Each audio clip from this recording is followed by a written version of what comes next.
The other day, I wasn't really sure what to do, so I looked on my phone at places where I could go for the afternoon to keep myself entertained.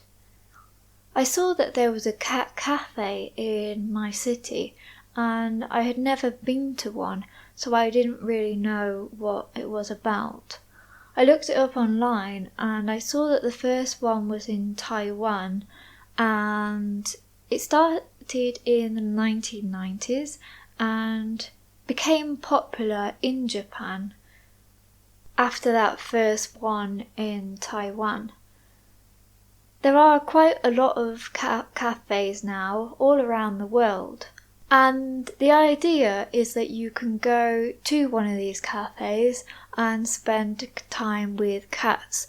So I think it's a perfect activity for people that don't have cats at home and are missing having one.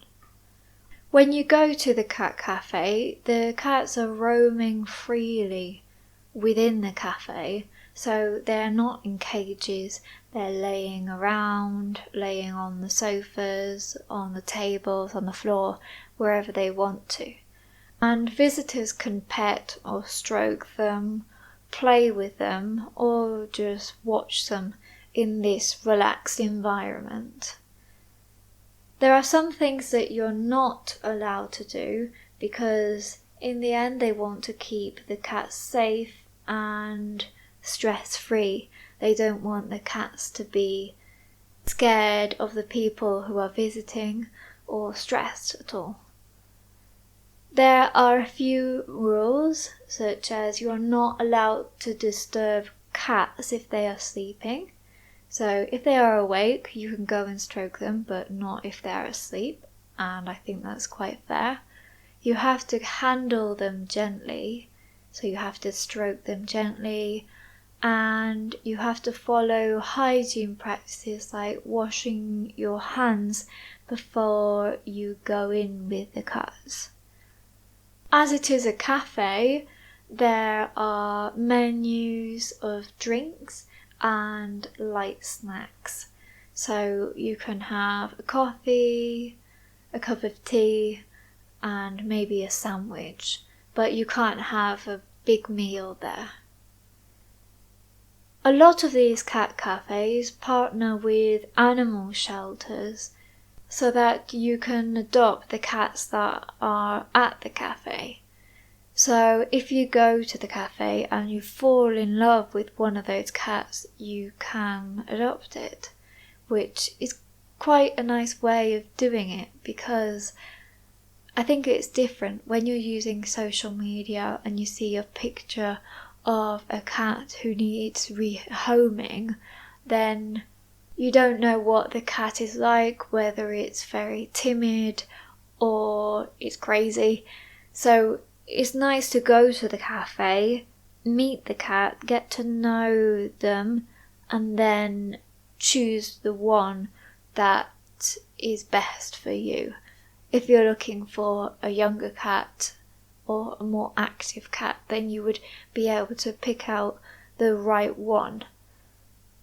And if you're an older person and want a calmer cat, then you could pick the cat that is always sleeping or is always lying down at the back and not playing around and following everyone. I think that when you go into one of these cafes, you soon know which type of cat you would like to take home, depending on your personality. The atmosphere inside the cat cafe is quite calm. Spending time with cats can actually reduce stress and provide comfort. So when you are there, you feel calm and relaxed, and some people even take a book to read while they are there. You might decide to sit on one of the sofas with a cat on your lap and read a book or chat with a friend. One of the issues is that you have to reserve before you go, especially during peak times, because a lot of people like to go to these places, and there is a limited amount of people who can go in at a time so that the cats don't get stressed.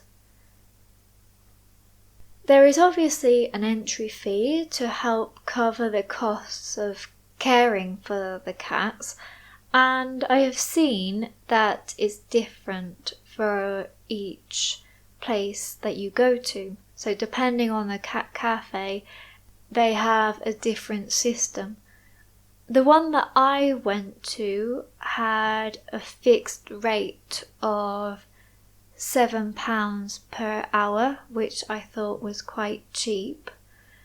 This included a hot drink as well, so you could ask for a coffee or a cup of tea, for example, but it didn't include food, so if you wanted to buy a sandwich, you would have to pay extra.